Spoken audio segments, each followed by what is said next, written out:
चीजों को बढ़ा सकते हैं। ये बहुत आसान है, बस नींद की साधना। तो एक अलार्म से अचानक जागना जीवन जीने का सबसे अच्छा तरीका नहीं है।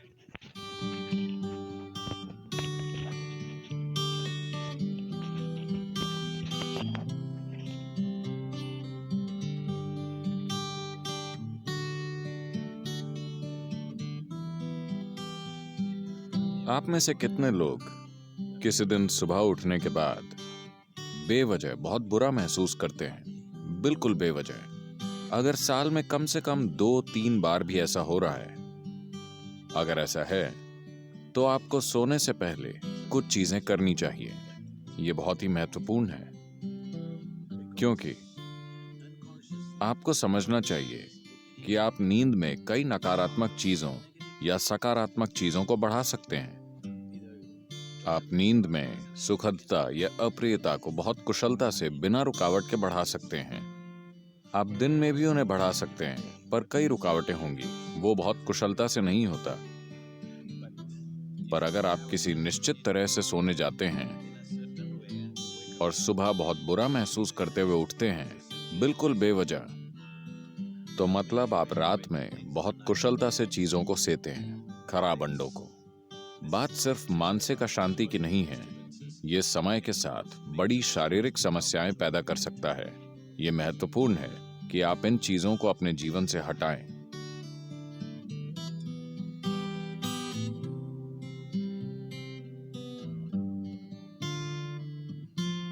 तो रात को सोने से पहले आपको कुछ चीजों का ध्यान रखना चाहिए।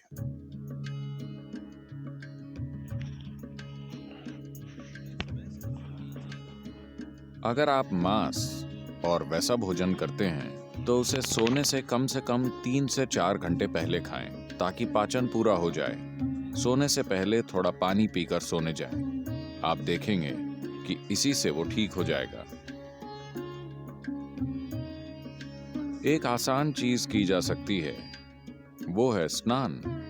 हमेशा सोने से पहले नहाएं, इससे काफी फर्क पड़ता है। इस मौसम में ठंडे पानी से नहाना मुश्किल हो सकता है, तो आप गुनगुने पानी से नहाएं। रात को गर्म पानी से न नहाएं, गुनगुना पानी लें। यह आपको सजग बनाता है। आप सोचेंगे, अरे मैं सो नहीं पाऊंगा। कोई फर्क नहीं पड़ता।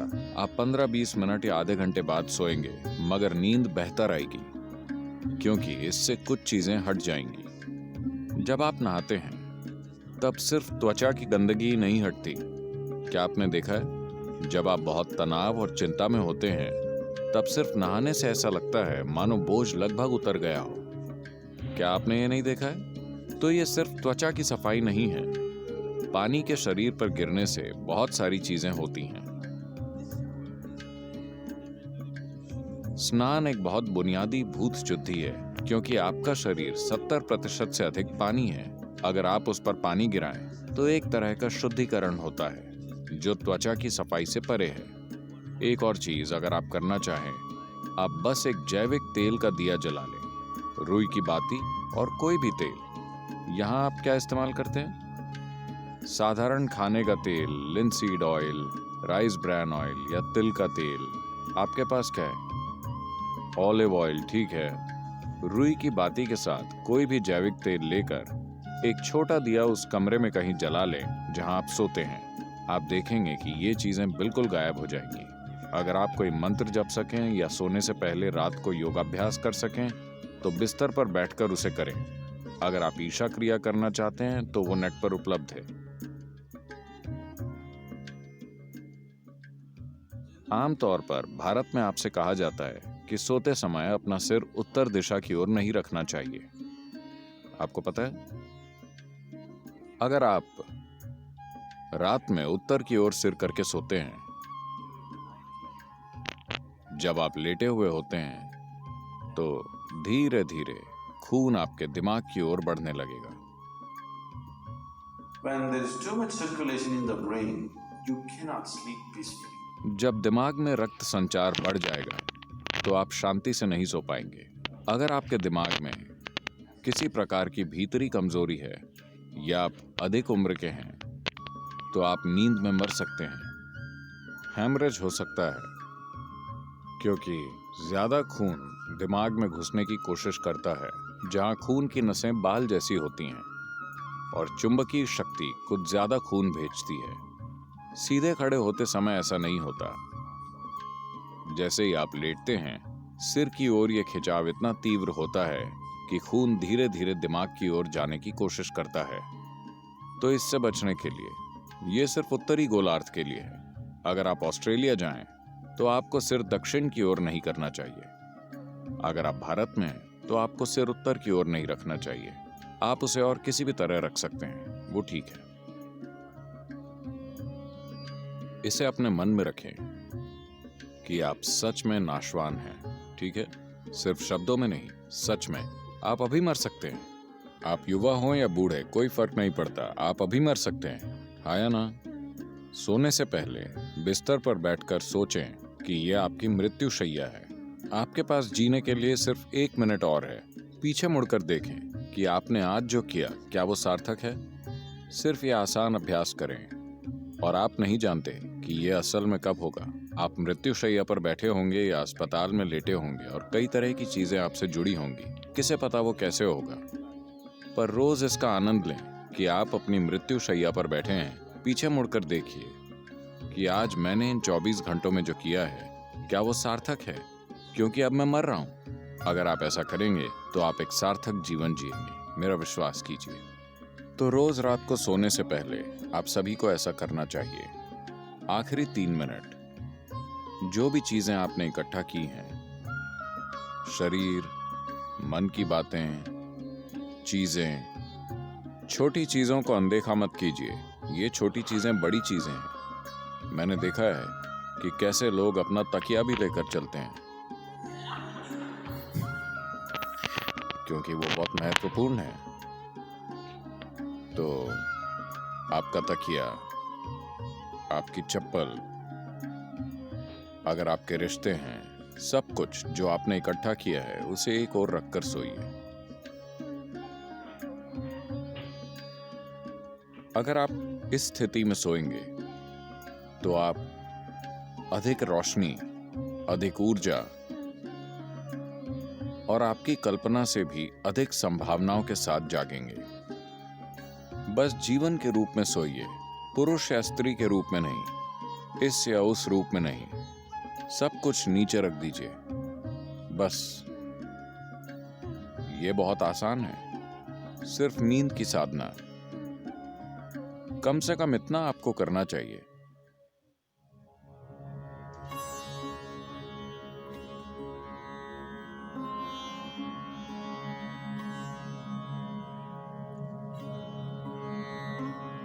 तो आप जैसी ध्वनियों में जागते हैं, वो कई रूपों में आपके दिन की प्रकृति और आपके जीवन का भविष्य तय करेंगी। तो एक अलार्म से अचानक जागना जीवन जीने का सबसे अच्छा तरीका नहीं है। अच्छा होगा कि अगर आपकी नींद, जिस तरह का भोजन आप करते हैं और जिस तरह के विचार और भावनाएं अपने अंदर रखते हैं, और आपने अपने शरीर में जीवंतता का जो स्तर बनाए रखा है, उससे तय होगा कि आपको कितनी नींद की जरूरत है। मान लीजिए आपको 8 या 12 घंटे की नींद की जरूरत है। मैंने गलत संख्या बोल दी। आपको जितनी भी नींद चाहिए, आप अपनी जरूरत जानते हैं। So you go to bed early enough. तो पर्याप्त जल्दी सोने चले जाएं, ताकि आप अपने आप जाग सकें। अगर आप खुद जागते हैं और मान लीजिए आपको संदेह है कि आप जाग पाएंगे या नहीं, तो अगर आपके पास कोई मंत्र है, अगर आप किसी वैराग्य मंत्र से जुड़ गए हैं, तो आप उसका इस्तेमाल कर सकते हैं। शारीरिक रूप से आपका एक महत्वपूर्ण पहलू है आपका हृदय, जो आपके रक्त संचार के लिए पंपिंग स्टेशन है, जो शरीर में जीवन भरता है। ये ना हो तो कुछ नहीं होगा। ये बाईं तरफ से शुरू होता है। तो आपको पता है, भारत में आपसे कहा जाता है कि आप जब जागें तो आपको दाहिनी तरफ करवट लेकर उठना चाहिए। बताया है, अगर आप बाईं तरफ करवट लेकर उठेंगे तो आपके साथ खराब चीजें होंगी। खराब चीजें उस तरह नहीं, जब आप आराम की स्थिति में होते हैं, जब शरीर आराम में होता है, तो मेटाबॉलिक क्रिया धीमी होती है। जब आप उठते हैं तो सक्रियता में एक उछाल आता है। इसीलिए भारत में कहा जाता है, देखिए ये चीजें जीवन का हिस्सा थीं, इन्हें आप छोड़ रहे हैं। जीवन का पूरा विज्ञान जीवन का हिस्सा था। आपसे कहा गया कि सुबह जागने से पहले अपनी हथेलियां आपस में रगड़कर ऐसे देखना चाहिए। Not see like this. You must place it upon your eyes. देखना नहीं, आपको उसे अपनी आंखों पर रखना चाहिए। आप ऐसा कीजिए, आपको भगवान दिखेंगे। ये भगवान देखने के बारे में नहीं है। अगर आप इन दोनों को साथ रगड़ेंगे तो सभी नसों के सिरे, आपके हाथों में ढेर सारी नसों के सिरे होते हैं। अगर आप ऐसा करते हैं तो शरीर तुरंत जाग जाता है। अगर आपको नींद आ रही है तो ऐसा करके देखिए, सब कुछ जागृत हो जाता है। तो सुबह शरीर को हिलाने से पहले आप उसे जगाइए और फिर इसे अपनी आंखों पर रखिए।